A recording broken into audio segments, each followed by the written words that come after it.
میں ایک پہاڑی گاؤں میں ایک نہایت نیک دل اور بہادر لڑکی رہتی تھی جس کا نام صوفیہ تھا۔ صوفیہ ہمیشہ دوسروں کی مدد کرنے میں خوشی محسوس کرتی تھی۔ کبھی کسی بوڑھی عورت کو پانی لا دیتی، کبھی کسی بچے کو اس کا کھویا ہوا راستہ دکھا دیتی۔ گاؤں والے اسے دل سے چاہتے تھے۔ ایک سردیوں کے موسم میں اچانک ایک خوفناک واقعہ ہوا۔ پورا گاؤں اندھیرے میں ڈوب گیا۔ سورج ٹھیک طرح سے نکلنا بند ہو گیا تھا۔ وہ صرف چند منٹ نظر آتا اور پھر سیاہ اور بھاری بادلوں کے پیچھے غائب ہو جاتا۔ فصلیں سوکھنے لگیں، جانور کمزور پڑ گئے اور لوگ فکر میں پڑ گئے کہ کہیں بھوک سے برا حال نہ ہو جائے۔ سب کا یقین تھا کہ کسی پراسرار سائے نے پہاڑوں پر قبضہ کر لیا ہے۔ ایک رات صوفیہ نے اپنی دادی سے ایک قدیم داستان سنی۔ کہانی کے مطابق سیاہ پہاڑ کے اندر ایک جادوئی چراغ چھپا ہوا ہے جسے دل روشنی کہا جاتا ہے۔ کہا جاتا تھا کہ صرف ایک پاک دل رکھنے والا انسان ہی اسے پا سکتا ہے اور اپنے گاؤں میں دوبارہ روشنیاں لا سکتا ہے۔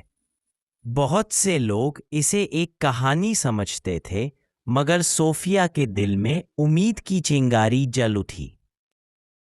اگلی ہی صبح ہمت کے ساتھ صوفیہ نے کچھ کھانا، ایک رسی اور ایک گرم شال لیا اور سیاہ پہاڑ کی طرف روانہ ہو گئی۔ جنگل میں ٹھنڈی ہوائیں چل رہی تھیں اور درختوں کے پیچھے سے عجیب سرگوشیاں سنائی دیتی تھیں، مگر صوفیہ نے قدم نہ روکے۔ اسے اپنی دادی کی بات تھی، جو ہمت کے ساتھ چلتا ہے روشنی اس کا راستہ خود چن لیتی ہے۔ کئی گھنٹوں کے بعد وہ ایک غار کے سامنے پہنچی جہاں سے ہلکی سی سنہری روشنی جھلک رہی تھی۔ اندر داخل ہوئی تو ایک بڑی پتھریلی دروازہ نظر آیا جس پر عجیب نشانات بنے تھے۔ جیسے ہی صوفیہ نے دروازے کو چھوا وہ خود بخود کھل گیا، گویا اس نے صوفیہ کے نیک دل کو پہچان لیا ہو۔ غار کے آخر میں ایک قدیم چبوترے پر وہی جادوئی چراغ رکھا تھا، مگر اس کی حفاظت ایک بہت بڑا سیاہ سایہ کر رہا تھا۔ سایہ گرجا مگر صوفیہ ڈری نہیں۔ اس نے دھیرے سے کہا، میں لڑنے نہیں آئی، میں اپنے لوگوں کو بچانے آئی ہوں۔ اس کی بہادری نے سایہ کمزور کر دیا اور وہ دھیرے دھیرے غائب ہو گیا۔ یہ صرف ہمت کا امتحان تھا۔ صوفیہ نے چراغ اٹھایا تو پوری پہاڑی روشنی سے بھر گئی۔ جب وہ گاؤں واپس آئی تو اندھیرا ختم ہو چکا تھا۔ سورج چمکنے لگا اور زندگی واپس لوٹ آئی۔ گاؤں والوں نے اسے ہیرو قرار دیا، مگر صوفیہ نے مسکرا کر کہا، روشنی ہم سب کے دلوں میں ہوتی ہے، بس اسے جگانے کے لیے ہمت چاہیے۔